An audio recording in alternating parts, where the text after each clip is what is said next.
ग्रामपंचायत पौड. आपण आज गावाच्या शेवटाला ना इथे एक टाकी आहे ग्रामपंचायतची, शासनाने आपल्याकडे दिली 1.5-2 वर्ष झाले. ही टाकी जी आहे ही 5 लाख लिटरची टाकी आहे. आता ही पूर्ण मोकळी आहे.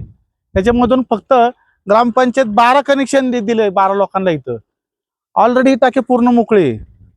ह्याच्या पलीकड ते प्लेटर म्हणून एक स्कीम आहे, त्याच्या शेजारी 1 लाख लिटरची टाकी आहे. ती पण टाकी ग्रामपंचायतने मोकळी ठेवलेली आहे. कुणाचे हितसंबंध यात जपलेले आहेत. ह्या टाकीवर 5 लाख लिटरची टाकी जर भरली ती 6 लाख लिटर दिवसाला 6 लाख लिटर भरपूर झालं पाणी. आता हे कर्मचारी आहे सगळे ग्रामपंचायतचे पाणी सोडणारे लिपिक, त्यांना आपण विचारू ही किती वर्ष आले आपल्या हातात आलेली? 1.5 वर्ष आले आपल्या हातात आली. गावाला पाणी देऊ शकतो का आपण इथून? देऊ शकतो ना. हे कर्मचारी पाणी सोडणारे. ती 1 लाख लिटरची टाकी बंद का केली तुम्ही तिथली? लिकेज मग वरती ते नीट करता येणार नाही का ते पाणी? चालू होईल ना. या 2 टाकीवर गावाचं भागू शकतं का पाणी? पूर्ण भागू शकतो. कुठल्या टाकीची गरज नाही. आता तुम्ही किती टाक्यांमध्ये पाणी भरता तिथं रोज दिवसभर? रात्रंदिवस तुमचं पाणी चालू असतं. 24 तास मोटर चालू असते ना.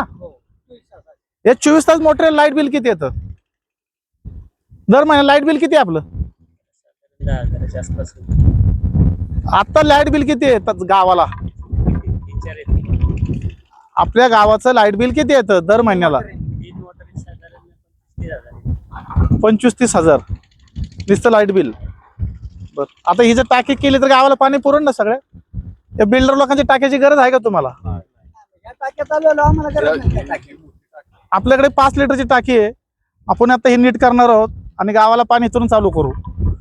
बिल्डरने त्याच्या सोयीसाठी 1 लाख लिटरची टाकी बंद ठेवली आणि 1.5 लाख लिटरची टाकी दिली फक्त गावाला. त्याच्यातून तो 3-4 त्याच्या टाकीमध्ये पाणी घेतो. लाखोनी लिटरचं पाण्याचा घोळ सगळा आहे. ह्याच्यात सरपंच आणि बिल्डर संगनमताने झालेली चोरी आहे. गावाने याची दखल घ्यावं. धन्यवाद.